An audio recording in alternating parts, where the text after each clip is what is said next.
हर रोज एक नई कहानी देखने के लिए चैनल को सब्सक्राइब करें और बेल आइकन को दबाना ना भूलें।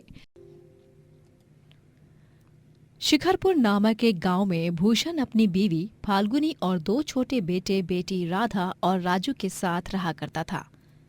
भूषण अपने खेत में सब्जियां उगाता था और उन्हें बाजार में जाकर बेचा करता था। सब्जी ले लो, सब्जी ताजा ताजा हरे भरे सब्जी, सब्जी ले लो सब्जी। अरे भाई साहब, मुझे 2 किलो भिंडी और टमाटर दे दो। अरे भूषण भाई, तुम्हारे खेत की सब्जियां पूरे बाजार में सबसे फ्रेश और स्वादिष्ट होती हैं। मुझे 3 किलो प्याज और 2 बड़ी जोड़ी मेथी देना, और साथ ही 20 रुपए का थोड़ा पुदीना भी डाल देना। जी शुक्रिया, मैं अभी आपकी सब्जियां पैक कर देता हूँ। भूषण अपने खेत में सब्जियों को बहुत ही प्यार और स्नेह से उगाता। गर्मी का मौसम आ चुका था। तपती धूप में भूषण सब्जियां बेचता। उसकी बीवी उसे रोज जाते समय ठंडा ठंडा नींबू पानी बना कर देती। जल्दी करो फाल्गुनी, मुझे देरी हो रही है बाबा। ये लीजिए, वो पड़ोस वाली लतिका जी है ना, उनके यहाँ फ्रिज से बर्फ लेने गई थी। वो इतनी अमीर है, लेकिन उनमें रत्ती भर का घमंड नहीं है। उनके घर गई तभी ऐसे लगा जैसे रेगिस्तान से हिमाचल की पहाड़ियों में चली गई। क्योंकि उनके घर में तो हर तरफ एसी लगी हुई थी। काश हमारे पास भी एसी होता। दिन में सपने मत देखो। और जल्दी से ये नींबू पानी का गिलास मुझे पकड़ा दो, ताकि मैं इसे पीकर सब्जी बेचने के लिए निकलूं। एक तो पहले ही सूरज सर पर चढ़ चुका है और आज बहुत लेट भी हो गया है। भूषण ठंडा ठंडा नींबू पानी पीता है और वो सब्जी बेचने निकल पड़ता है। लेकिन जैसे ही वो घर के बाहर कदम रखता है, अचानक से जमीन में क्रैक्स होने लगते हैं और एक खतरनाक भूकंप आ जाता है जो पूरा गांव तबाह करके रख देता है। आधा गांव उस भयानक भूकंप में खत्म हो जाता है। भूषण, फाल्गुनी और राधा, राजू चारों सही सलामत बच जाते हैं, लेकिन उनका सब कुछ बर्बाद हो चुका था। अब वो सड़क पर आ चुके थे। भीषण गर्मी में वो चारों यहाँ से वहाँ नंगे पांव भटकते फिरते हैं। माँ, पापा, मेरे पाँव बहुत जल रहे हैं। और मेरे भी माँ पापा। राधा बिटिया, तू मेरे पास आ। राजू बेटा आओ। भूषण राधा को अपनी गोदी में उठाकर चलता है और फाल्गुनी राजू को अपनी गोदी में उठाकर चलती है। दोनों मियाँ बीवी के पैरों पर मानो अंगारों जैसे चटके लगते हैं। उनके आंखों से आंसू निकलते हैं, लेकिन वो दोनों अपने बच्चों के लिए उफ तक नहीं करते। वो सभी एक नदी किनारे रुककर पानी पीते हैं और एक पेड़ की छांव में झोपड़ी बनाकर उसमें रहने लगते हैं। एक झटके में सब कुछ खत्म हो गया। मेरी खेती, मेरा घर, सब कुछ। अब हम कैसे जिएंगे इस जान लेने वाली भयंकर गर्मी में? हमारे बच्चे। जी, आप इस तरह हिम्मत हारेंगे तो कैसे चलेगा भला? हम दोनों अपने बच्चों के लिए मेहनत करेंगे, उन्हें किसी भी चीज की कमी नहीं होने देंगे। फाल्गुनी और भूषण दोनों ही एक अमीर आदमी के यहाँ नौकरों वाला काम ढूंढ लेते हैं और वहीं पर काम करने लगते हैं। उस अमीर आदमी का नाम धनराज होता है और वो अपनी बीवी सागरिका और छोटी बेटी टीना के साथ रहता था। उनके घर में हर एक कमरे में एसी लगा हुआ था। एक दिन जब राजू और राधा दोनों ही अपने माँ पापा संग काम पर आते हैं, तभी वो टीना के कमरे में बाहर चुपके से देखते हैं। टीना, ये लो बेटा, आइसक्रीम, कपकेक और कोल्ड ड्रिंक्स। आराम से बैठकर पियो और अपना फेवरेट कार्टून देखो। इसके बाद स्टडी करना है आपको, ओके बेटा? हाँ मम्मा, मैं एक बार में समझ जाती हूँ। आप बार बार मत बोला करो। मुझे एक ही चीज, मैं कोई दूध पीती बच्ची नहीं हूँ। ठीक है बाबा, जरा कुछ बोलो नहीं कि बस हिटलर बन जाती है। अच्छा, मैं एसी ऑन करके जा रही हूँ। जब ज्यादा ठंडा लगे तब एसी ऑफ कर देना, ओके? ओके। सागरिका टीना के कमरे के एसी ऑन करके चली जाती है और उस कमरे से ठंडी ठंडी हवा बाहर भी आ रही थी, जिसका आनंद राधा और राजू चुपके से उठा रहे थे। वाह यार राजू, है ये टीना कितनी भाग्यवान है ना, इसके कमरे में तो एसी है। हाँ हाँ राधा, काश हम भी एसी में ही रह पाते। तभी टीना उन दोनों को देख लेती है और वो गुस्से से आग बबूला हो जाती है। तुम दोनों गरीब फटीचर लोग यहाँ पर मेरे कमरे के बाहर खड़े रहकर फ्री फंड में एसी की हवा खा रहे हो। बेवकूफ, बेशर्मो। हाँ, निकल जाओ यहाँ से। टीना उन दोनों को धक्का मार कर गिरा देती है। तभी वहां पर धनराज, सागरिका, भूषण और फाल्गुनी आ जाते हैं। राधा, राधा बिटिया, राजू बेटा, तुम दोनों ठीक तो हो ना?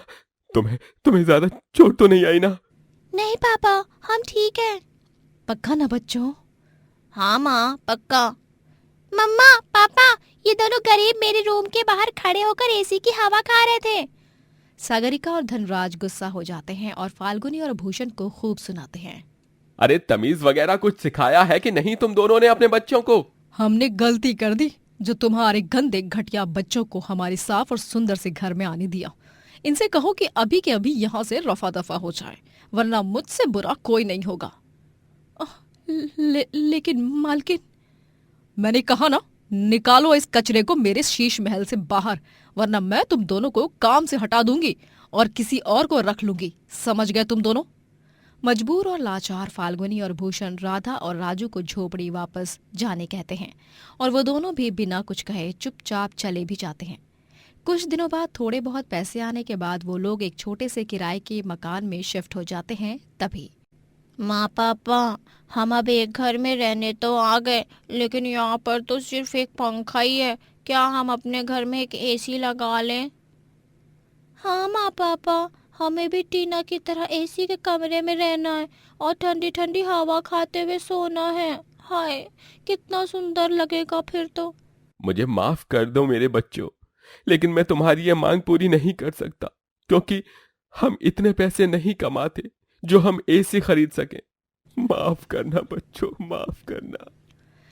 रूठो मत, मेरे पास एक उपाय है जिससे एसी की जैसी हवा लगेगी, लेकिन ये वाली एसी थोड़ी देसी और अतरंगी है। फाल्गुनी गीले रजाइयों को खिड़कियों पर टांगती है जिससे घर ठंडा हो जाता है, लेकिन इसके बावजूद भी दोनों बच्चों का मुंह उतरा हुआ ही रहता है। फाल्गुनी और भूषण भी बहुत दुखी होते हैं।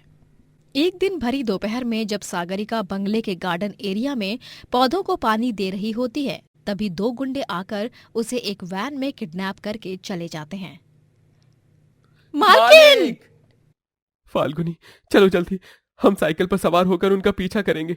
तुम साइकिल के पीछे बैठकर पुलिस को फोन लगाओ, तब तक जल्दी जल्दी।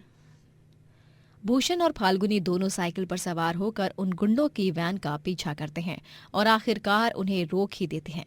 फाल्गुनी सागरिका को गुंडे से अलग करती है और भूषण उन गुंडों को खूब पीटता है। उतने में वहां पर पुलिस आ जाती है और उन दोनों बदमाश गुंडों को गिरफ्तार कर लेते हैं। बाद में जब धनराज और टीना को ये बात पता चलती है, तब उन्हें भी अपनी गलतियों पर शर्मिंदगी महसूस होती है। धन्यवाद भूषण, फाल्गुनी, मैंने तुम दोनों के साथ कभी अच्छा व्यवहार नहीं किया, लेकिन तुम दोनों ने फिर भी मेरी जान बचाई, अपनी जान जोखिम में डालकर। थैंक यू अंकल आंटी, मेरी मम्मी की जान बचाने के लिए। मेरी तरफ से आपको और राधा राजू को भी सॉरी। ये लो भूषण, मना मत करना। इन पैसों को हमारी तरफ से प्यार भरा नजराना समझना। हमें अपनी गलती का पश्चाताप हो चुका है। वो तीनों भूषण और फाल्गुनी से माफी मांगते हैं और भूषण और फाल्गुनी उन पैसों से अपने घर के लिए एसी खरीदते हैं और वो चारों एसी में रहकर बहुत खुश होते हैं। ये हमारे घर एसी आ गई, एसी आ गई। राधा और राजू तो खुशी के मारे झूमते नाचने लगते हैं। इस तरह वो लोग हंसी खुशी से एक साथ एक सुंदर सा जीवन बिताते हैं। शहर का सबसे बड़ा बिजनेसमैन राजनाथ चौधरी अपने परिवार संग एक बड़े बंगले में रहा करता था। उसकी फैमिली में भी बूढ़ी माँ उपासना, पिता प्रेमचंद, दादी मधुबाला, बीवी अवंतिका, छोटा बेटा निकुंज और छोटी बेटी जूही होते हैं। राजनाथ की जान अपने परिवार में बसती है। वो एक बड़ा बिजनेसमैन होने के बावजूद एक सुपर शेफ भी होता है। वो बहुत ही अच्छा खाना बनाता और उसे कुकिंग में बहुत इंटरेस्ट भी होता। ओवन की घंटी बज चुके हैं, इसका मतलब केक अच्छी तरह बेक हो चुकी है। राजनाथ बेकिंग ग्लव्स पहनता है और अवन में से केक बाहर निकालता है और उसे पाइपिंग बैग और डेकोरेटिव आइटम से सजाता है। वो डाइनिंग रूम में सारा खाना परोसता है और अपनी दादी मधुबाला की आंखों पर पट्टी बांधकर उसे डाइनिंग रूम में ले आता है।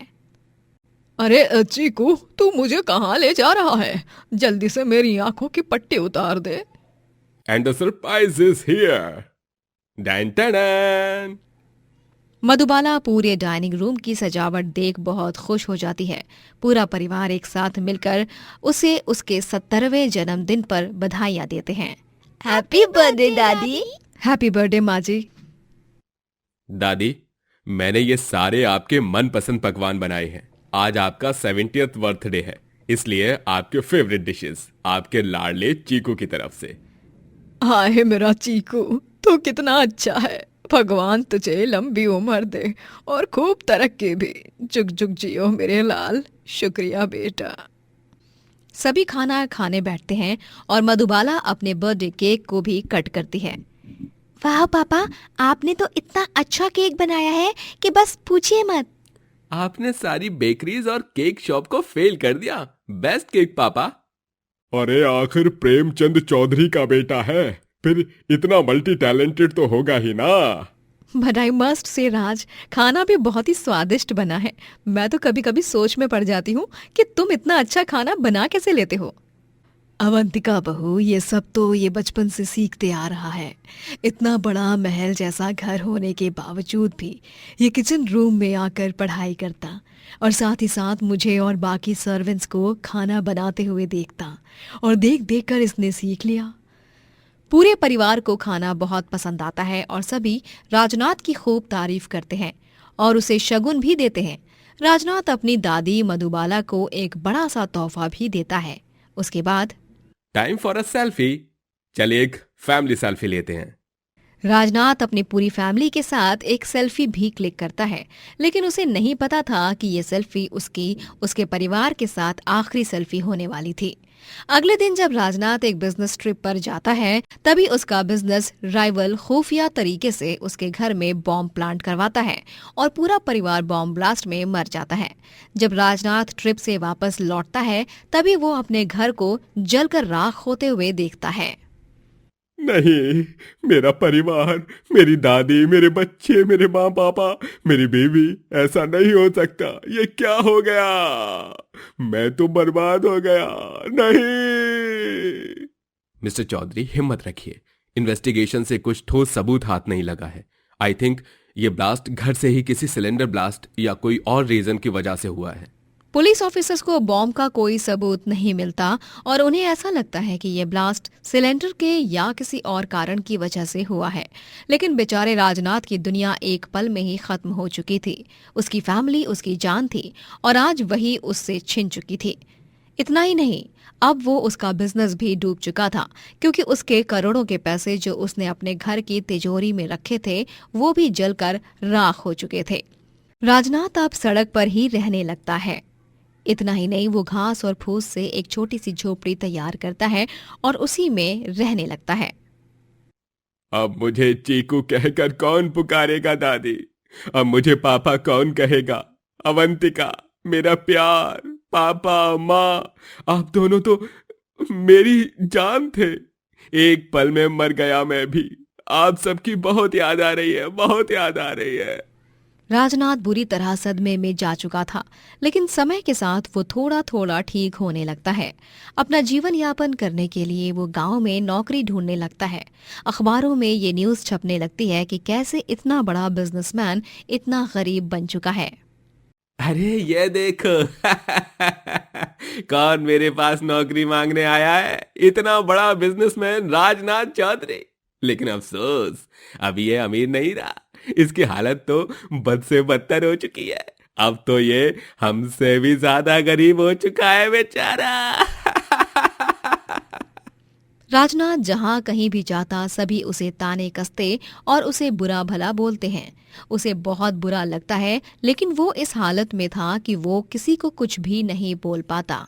राजनाथ पूरे एक हफ्ते तक गांव में जगह जगह पर जाकर नौकरी ढूंढता है, लेकिन लोग इतने बुरे होते हैं कि वो उसे जानबूझकर नौकरी नहीं देते।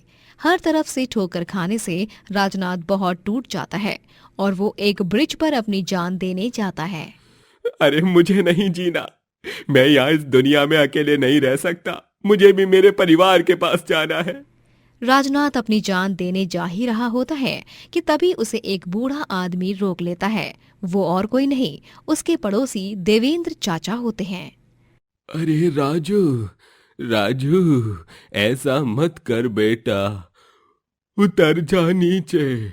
अगर तू ऐसा कदम उठाएगा तो तेरे परिवार वालों की आत्मा को शांति नहीं मिलेगी। तू ऐसा मत कर बेटा, जिंदगी भगवान का तोहफा है। तेरी पूरी फैमिली तुझे जीवन में सफल होते हुए देखना चाहती है। तुझे तेरे परिवार का वास्ता, तू अपनी जान नहीं देगा बेटा। राजनाथ भावुक हो जाता है और देवेंद्र चाचा के गले लगकर फूट फूट कर रोता है। देवेंद्र चाचा उसे अपने घर पर आसरा देते हैं और अब राजनाथ अपना एक ढाबा खोलने का तय करता है। एक ढाबा? जी हाँ देवेंद्र चाचा, एक ढाबा। मैं अपनी फैमिली की याद में एक ढाबा खोलूंगा जिसका नाम चौधरी फैमिली ढाबा होगा, और वहां पर सभी फैमिलीज को मैं प्यार से खाना खिलाऊंगा और उन सभी के साथ अच्छा वक्त गुजारूंगा। बहुत अच्छा सुझाव है बेटा। भगवान तुझे हमेशा खुश रखे बच्चे। राजनाथ ढाबा खोलता है और उसका नाम चौधरी फैमिली ढाबा होता है, जहां पर फैमिलीज खाना खाने आती हैं और राजनाथ सभी फैमिली मेंबर्स के गले में वरमाला पहनाता है और उनकी आरती उतारकर उनका अपने ढाबे में स्वागत करता है। अरे सच में इस फैमिली ढाबे की बात ही कुछ और है। राजनाथ भाई साहब, अब भले ही आपने अपनी फैमिली खोई है, लेकिन इस ढाबे के जरिए आप हर रोज कई सारी फैमिलीज का हिस्सा बन जाओगे और सभी को अपने हाथ के बने स्वादिष्ट खाने से खुश करोगे भाई। धन्यवाद। आपकी कही गई हर एक बात मेरे लिए खूब मायने रखती है। आप भी मेरे ग्राहक नहीं, मेरी फैमिली ही हो। राजनाथ ढाबे में अपनी फैमिली का फोटो फ्रेम लगाकर रखता है और वो रोजाना उन सबको याद करते हुए खाना बनाता है। धीरे धीरे पूरे गांव में राजनाथ का फैमिली ढाबा फेमस हो जाता है और वो ढेर सारे पैसे कमाने लगता है। और कुछ ही महीनों बाद वो एक बड़ा रेस्टोरेंट भी खोलता है, लेकिन हमेशा अपनी फैमिली को अपनी यादों में कायम रखता है। मैं आप सबको बहुत याद करता हूँ। आप लोगों के बिना इस दुनिया में जीना नहीं है।